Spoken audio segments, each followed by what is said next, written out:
সূরা ইখলাস কখন পাঠ করলে সাথে সাথে ফলাফল পাবেন, ভালো করে বুঝেন।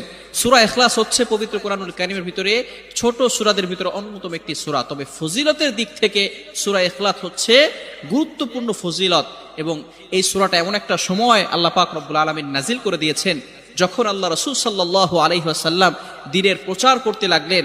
এমন সময় আল্লাহ পাক রব্বুল আলামিন এক আল্লাহর দাওয়াত দিতে লাগলেন। তখন কাফেররা আল্লাহ রাসূল সাল্লাল্লাহু আলাইহি সাল্লামকে কোশ্চেন করলো যে, মুহাম্মদ, তুমি তো এক আল্লাহর দাওয়াত দাও, আমরা তো কোটি কোটি দেবতার পূজা করি, তারা আমাদের সমস্যার সমাধান করতে পারে না। তুমি যে আল্লাহর দাওয়াত দাও সেই আল্লাহ কয়জন এবং সেই আল্লাহর সন্তান আছে কিনা? সাথে সাথে আল্লাহ পাক রব্বুল আলামিন এই কাফেরদের প্রশ্নের উত্তরে আল্লাহ রাসূল সাল্লাল্লাহু আলাইহি সাল্লামের কাছে এই সূরাটি নাজিল করলেন, কুল হুয়াল্লাহু আহাদ আল্লাহুস সামাদ লাম ইয়ালিদ ওয়া লাম ইউলাদ ওয়া লাম ইয়াকুল লাহু কুফুয়ান আহাদ। আল্লাহ পাক রব্বুল আলামিন এক, অদ্বিতীয়, এবং আল্লাহ পাক